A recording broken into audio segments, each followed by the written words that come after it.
Hello everyone, I am Sri Geeta Ichapuram. In my presentation, I am going to talk about curriculum design and technology.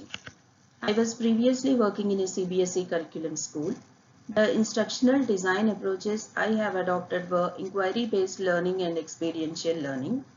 Purpose of choosing IBL and experiential learning is for better understanding of the content and long-term retention. Curriculum design. It is the intentional planning, organization and design of learning strategies, processes, materials and experiences towards defined learning and performance outcomes. Importance of curriculum. Alignment with educational goals and objectives, relevance and currency, instructional guidance, flexibility and adaptability, continuous improvement, learning outcomes and assessments. Philosophies underpinning curriculum design include essentialism, perennialism, progressivism, reconstructionism. This is the framework of curriculum development. The steps include identifying the learner's needs and educational objectives, defining measurable outcomes, structuring topics logically, choosing effective teaching methods, developing tools to measure students' progress, putting the curriculum into practice, continuously updating content for relevance. There are three types of curriculum design: subject-centric, learner-centric, and problem-centric. Curriculum structure in subject-centric is predetermined. Emphasis is on subject matter mastery. Learner-centric design. Curriculum structure is flexible, adaptable. Emphasis is on skill development, problem solving, and real-life application. Problem-centric design adopts the idea of student-centric design.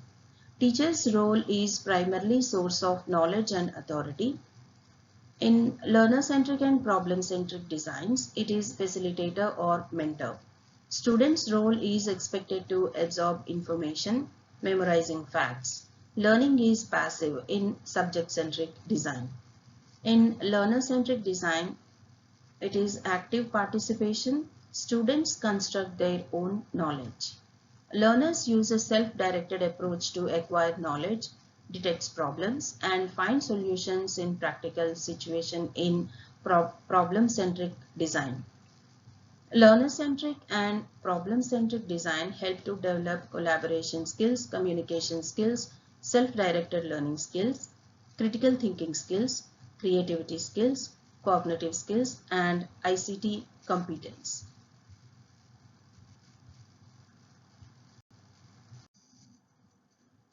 Instructional design approach. It is the systemic practice of creating learning experiences that are learner-centric, effective, engaging. ADDIS model is a leading learning instructional design model which includes the following steps: analyze, design, development, implementation, evaluation. The picture talks about Cole's learning cycle, which is based on Cole's experiential learning theory. According to the theory, creation of knowledge happens through direct experiences. This is the 7E model framework for inquiry-based learning. The steps include elicit, engage, explore, explain, explore, evaluate, and extend. The flow chart illustrates the framework of Vygotsky's social constructivism, focusing on IBL. This is the framework for inquiry-based learning. The picture talks about the self-efficacy theory of Albert Bandura. According to Albert Bandura, self-efficacy can be developed by 4 psychological principles. This is the lesson plan for grade 10 chemistry, which includes inquiry-based learning and experiential learning. The chapter is chemical reactions and equations. Learning outcomes. Expected knowledge. Students will know and understand that a chemical change takes place through a chemical reaction. Expected competencies and skills. Students would be able to critically analyze the chemical reaction and identify the change observed.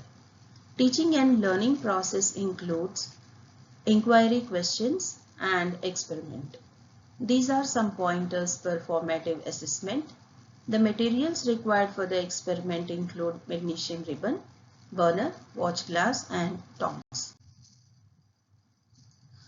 Technology usage in IBL and experiential learning approaches.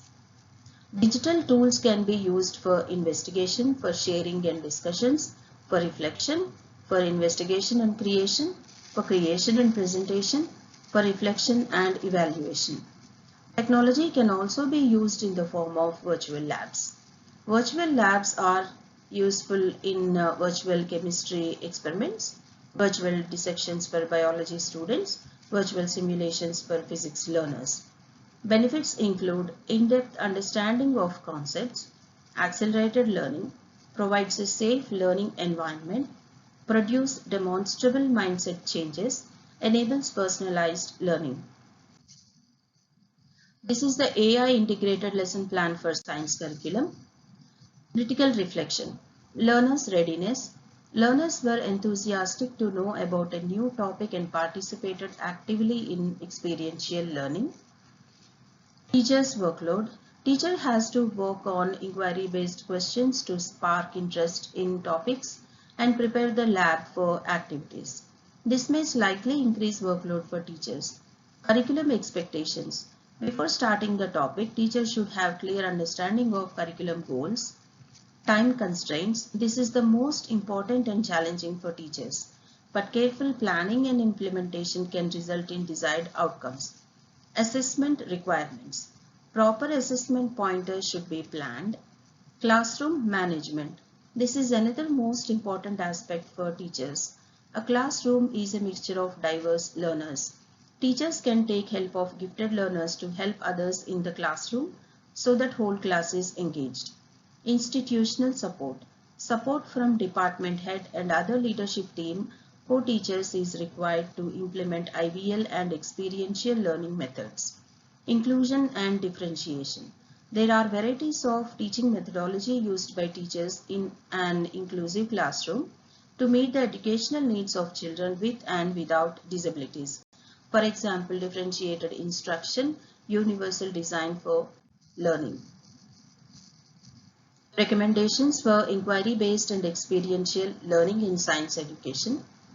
Professional development initiatives, flexible curriculum design framework, encouraging interdisciplinary instruction, technology inclusion, assessment practices, support for longitudinal studies, role of teacher, diagnosis of ZBD of each student, subject knowledge for teachers, support from school leadership, inclusivity. Conclusion. Experiential learning and inquiry-based learning provides opportunity to acquire specific skills. Teachers' role in inquiry-based learning is to help students along the process of discovering knowledge by themselves. According to Bruner's theory, science education is not memorizing but by learning by doing. Inquiry-based lessons can be expanded from 5E model to 7E model. Teachers' role as a facilitator also helps to build strong positive relationship between students and teachers. Learner-centric curriculum design framework should be carefully designed, keeping in mind about diverse learners of 21st century. Despite careful designing and implementation, there are some gaps found in terms of teachers' content knowledge, support from leadership, etc. With many challenges and changes going around the world in all fields, it is necessary for a paradigm shift from conventional teacher-centered design to learner-centered design. These are some references. Thank you.